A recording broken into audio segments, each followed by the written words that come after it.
আসসালামু আলাইকুম প্রিয় দর্শক, আপনাদের সবাইকে সাদর আমন্ত্রণ জানাচ্ছি বাংলা ভিউ লাইভে। আপনাদের সাথে আছি আমি হাসান মোহাম্মদ শামীম, ক্যামেরায় আছেন আহমেদ রুবেল। দর্শক, এই মুহূর্তে আমরা অবস্থান করছি সিলেট নগরীর প্রাণকেন্দ্র চৌহাট্টাতে এবং আপনাদেরকে যে জিনিসটি দেখানোর চেষ্টা করছি সেটি হচ্ছে সিলেটের নবনির্মিত 250 শয্যা বিশিষ্ট সিলেট জেলা হাসপাতাল। এবং এই হাসপাতালটি আসলে সবাই দেখেননি, কারণ চৌহাট্টার যেটি আবু সিনা ছাত্রাবাস ছিল, সেই আবু সিনা ছাত্রাবাসেই এই জায়গাটিতে গত 2 বছরের অক্লান্ত পরিশ্রমে এখানে কিন্তু গড়ে তোলা হয়েছে এবং ইতিমধ্যে প্রায় 8 তলা ভবনের কাজ সম্পন্ন হয়েছে। এই ভবনটিতে সিলেট জেলা হাসপাতাল নামে হাসপাতাল তৈরি করা হচ্ছে এবং সেটি সিলেটবাসীর জন্য অত্যন্ত একটা ভালো সুখবর। এবং এই প্রায় 87 কোটি টাকা ব্যয়ে এই হাসপাতালটি তৈরি করা হয়েছে এবং আজকে এই জায়গাটি পরিদর্শনে এসেছেন মাননীয় পররাষ্ট্রমন্ত্রী এবং সিলেট 1 আসনের সংসদ সদস্য ডক্টর এ কে মোমেন এবং ডক্টর এ কে আব্দুল মোমেন। আজকে এই যে হাসপাতালটি আছে সেটি আসলে পর্যবেক্ষণ করছেন। সিলেটবাসীর জন্য অত্যন্ত গুরুত্বপূর্ণ এবং প্রয়োজনীয় এই হাসপাতালটি, যেটি কোভিড মহামারীকালীন সময়ে আমরা সবাই অনুধাবন করেছি যে আসলে সিলেটে আরও বেশি হাসপাতাল প্রয়োজন এবং এরই ফলশ্রুতিতে আজকে এই জায়গাটিতে এখানে জেলা হাসপাতাল নির্মাণ করা হয়েছে এবং বলা চলে যে খুবই দ্রুত গতিতেই আসলে এর কাজ সম্পন্ন করা হয়েছে এবং আরও অনেক কাজ রয়ে গেছে।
দর্শক, আপনারা বাংলা ভিউ লাইভে সংযুক্ত আছেন এবং আপনাদেরকে দেখানোর চেষ্টা করছি সিলেট জেলা হাসপাতাল, যেটি 250 শয্যা বিশিষ্ট হাসপাতাল একদমই সিলেট শহরের প্রাণ কেন্দ্রে গড়ে তোলা হচ্ছে।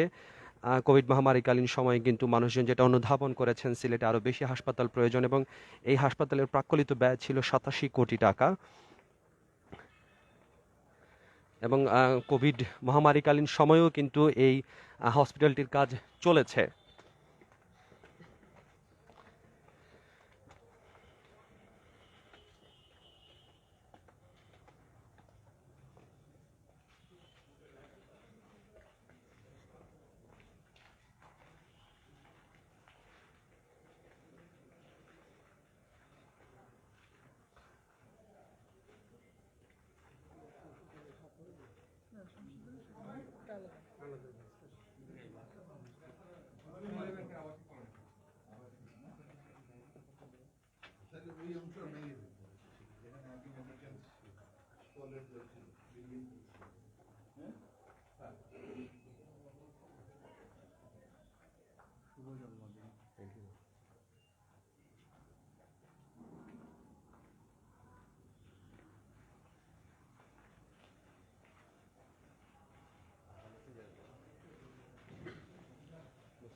দর্শক, আপনারা সংযুক্ত আছেন বাংলা ভিউ লাইভে। আজকে এই মুহূর্তে আমরা এখন অবস্থান করছি সিলেট জেলা হাসপাতাল, যেটি 250 শয্যা বিশিষ্ট হাসপাতাল এবং এই হাসপাতালটি আজকে পর্যবেক্ষণে এসেছেন সিলেট 1 আসনের মাননীয় সংসদ সদস্য এবং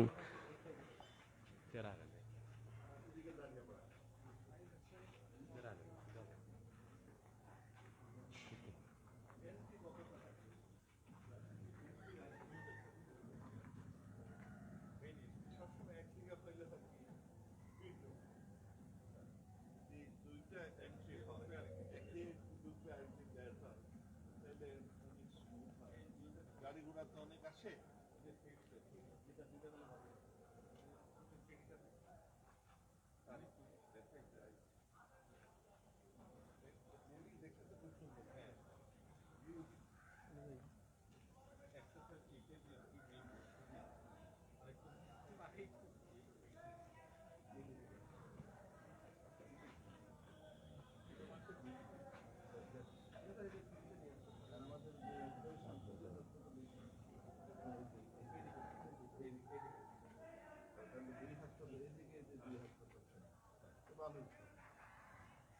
দেখতে তো খুব সুন্দর লাগছে। এরকমই হবে স্যার।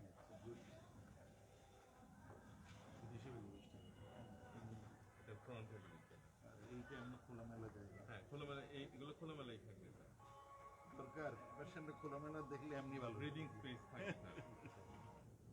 গাছপালাও লাগানো অনেক সময় পেশেন্ট একটু হাঁটাহাঁটি করতে পারলে আপনার থেকে ভালো হয়ে যায়। শরীর ভালো থাকে। এটা হচ্ছে র্যাম্পের সাইডটা, পেছন সাইড। বুঝছি এইটা হ্যাঁ, এই যে র্যাম্পটা।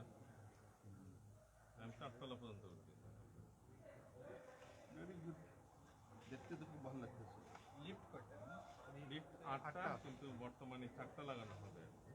বেশি লিফট হলে ভালো। হ্যাঁ। তারা আবার পরে ডাক্তারদের জন্য একটা লিফট, পেশেন্টের জন্য, এমার্জেন্সির জন্য, ওইরকম পরে পরে দেখবেন না পাবলিকের জন্য মাত্র 2টা। তাই হয় সব জায়গাতে। না, এটা ডিজাইনটা তো ভালো। সাধারণত স্যার সরকারি স্থাপনার ডিজাইন একটা গুদাম ঘরের মতো হয় এইরকম না, খুব না, এই চমৎকার ডিজাইনটা যথেষ্ট এরি, দেখেন প্রত্যেক রুমের হ্যাঁ। উইন্ডো সামনে দিয়ে কিন্তু স্যার খালি রাখা আছে। এই যে কিছু ইটি দিয়ে স্পেস রাখা আছে আর কি। কোনো সোলার স্টোরেজ আছে না, হ্যাঁ, সোলার এনার্জির উপরে সোলার ছাদে থাকবে স্যার। এখন তো স্যার প্রকল্প মাত্র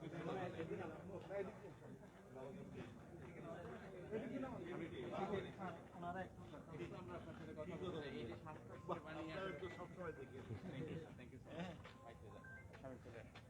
ওনারা সিলেটের সিলেটের আনাচে কানাচে থাকি। এই যে আসলে এই হসপিটালটি আসলে সিলেটের মানুষের একটা প্রাণের দাবি, বিশেষ করে স্বাস্থ্যসেবার ক্ষেত্রে এই করোনা মহামারীর সময় আমরা কিন্তু বিশেষ করে অভাব অনুভব করেছি এইরকম হসপিটালের, ডেডিকেটেড স্বাস্থ্য হাসপাতাল। যদিও আমরা অনেক ভালো, বিশেষ করে শহীদ শামসুদ্দিন হসপিটাল, ইসলামিক হাসপাতালের মাধ্যমে আমরা সারা বাংলাদেশের মধ্যে একটি আইকনিক একটা সেবা আমরা দিতে পেরেছি করোনা মহামারীর কারণে। যে আপনারও কিন্তু অন্যবদ্য অবদান আছে। করোনার সাথে আরেকটি জিনিস দেখা গেছে যে প্রাইভেট মেডিকেল অনেকগুলো আছে সিলেটে, কিন্তু করোনার সময় ওরা সবাই বয় বন্ধ করে দেয়। কোনো করোনা পেশেন্ট, নন করোনাও তারা গ্রহণ করে নাই। তখন একমাত্র সম্বল সরকারি হাসপাতাল, এই আমার শহীদ শামসুদ্দিন হাসপাতাল আর 9 ওসমানী, এইটাই সম্ভব।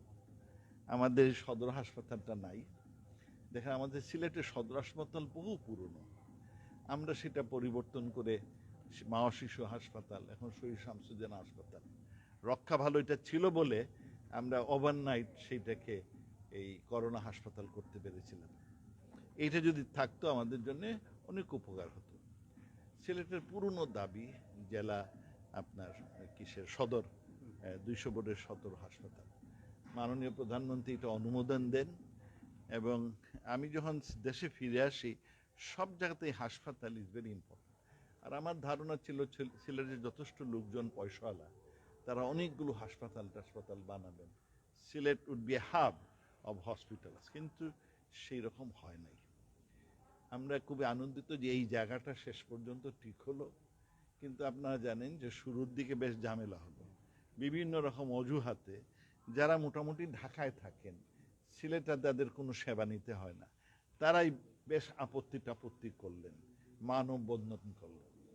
তা আমরা সেইগুলো, আর তাও কি একটা এমন কারণে যে এটা কোনো ঐতিহাসিক না, ব্রিটিশ সরকারের একটা গোলামির চিহ্ন, তাও যুদ্ধের সময় বানিয়েছিল একটি বিল্ডিং, আর ওইটা নিয়ে আমরা ওটারে প্রোটেক্ট করা, ব্রিটিশ সাম্রাজ্যের জিনিস প্রোটেক্ট করার জন্য আমরা উঠে পড়ে লাগলাম।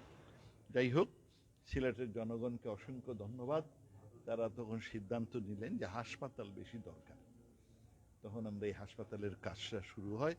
আমি আজকে দেখতে এসেছি যে কদ্দূর, আমাকে ইঞ্জিনিয়ার সাহেবরা জানিয়েছেন যে আপনার মে মাসের মধ্যে কাজ শেষ হয়ে যাবে, আগামী বছরে হ্যাঁ, তবে এখনো মনে হলো অনেক কাজ বাকি রয়েছে, কারণ সবসময় বিল্ডিং এর ভিতরের কাজটা অনেক সময় লাগে।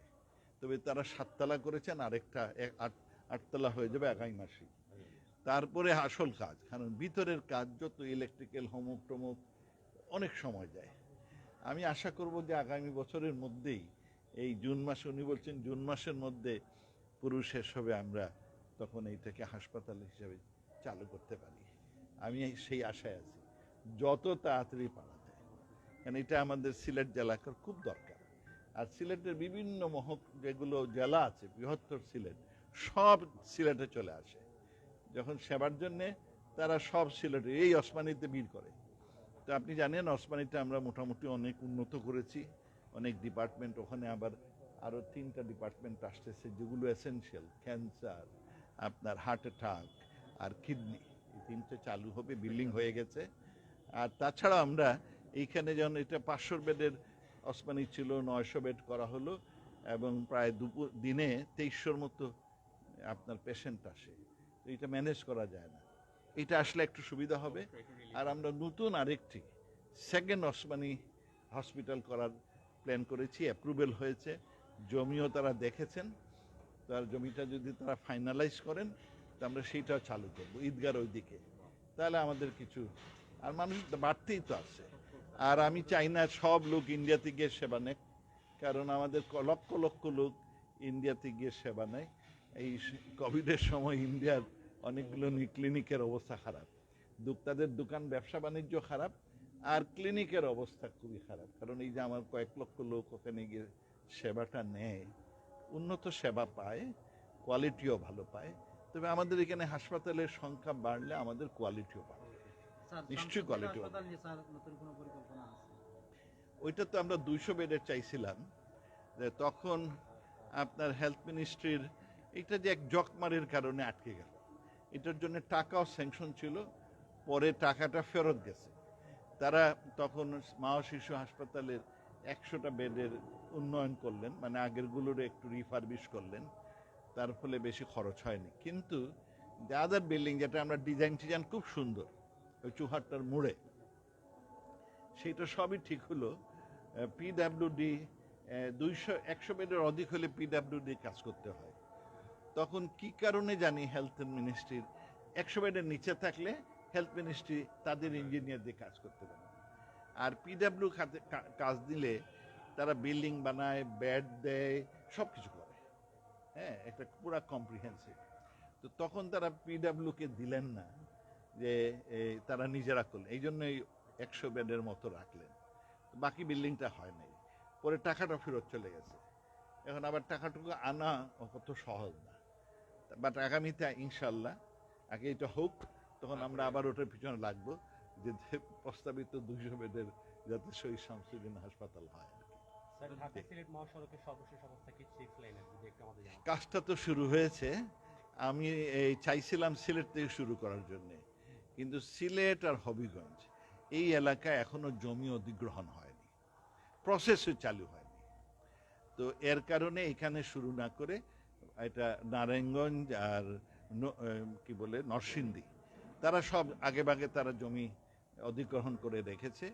এটা অর্থমন্ত্রী যখন ওই চাইনিজরা বাদ দিল, তখন ওনারা টাকা দিয়েছিলেন, সেই টাকাটা সরকার দিয়েছে, তারা আগেভাগে অধিগ্রহণ করছে। এখানে কি কারণে জানি দেরি হচ্ছে, তবে এখন ইনশাল্লাহ হয়ে যাবে।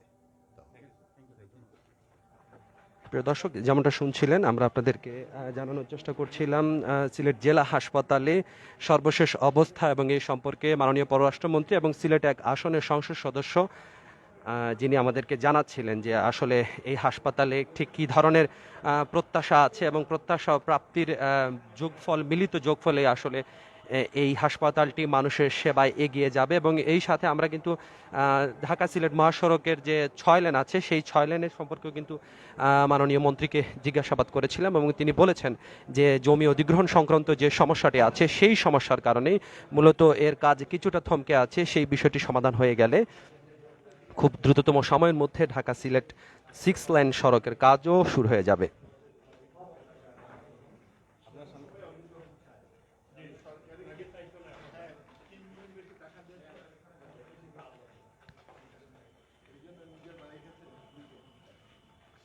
তুমি।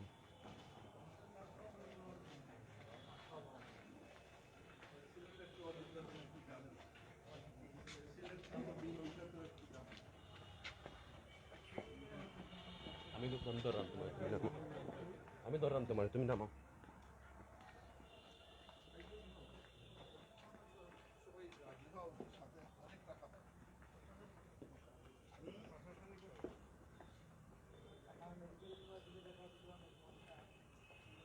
সোজা করে।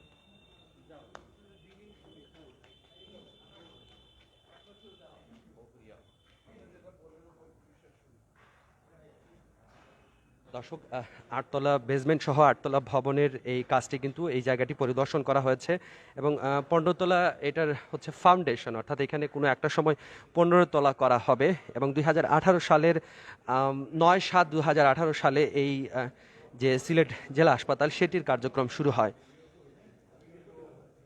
এবং প্রাক্কলিত ব্যয় ধরা হয়েছিল 87 কোটি টাকা, প্রায় 100 কোটি টাকার কাছাকাছি এই সিলেট জেলা হাসপাতালের খরচ ধরা হয়েছিল। এখানে নানা ধরনের সুযোগ সুবিধা আছে, কি কি সুযোগ সুবিধা আছে থাকবে মানুষের জন্য সেটা কিন্তু আমরা আপনাদেরকে কিছুক্ষণের মধ্যেই জানিয়ে দেব।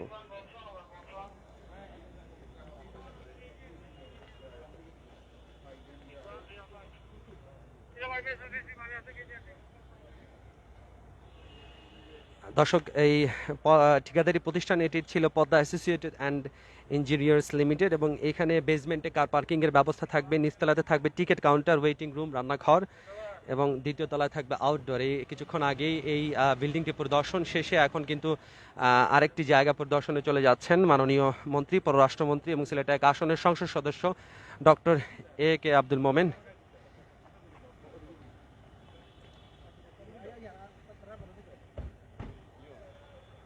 দর্শক, আমরা আপনাদের সাথে আবারও সংযুক্ত হব, এভাবে দেখানোর চেষ্টা করব সিলেটের সর্বশেষ অবস্থা। সে পর্যন্ত সবাই ভালো থাকুন, সুস্থ থাকুন, বাংলাভিউর সাথে থাকুন। খোদা হাফেজ।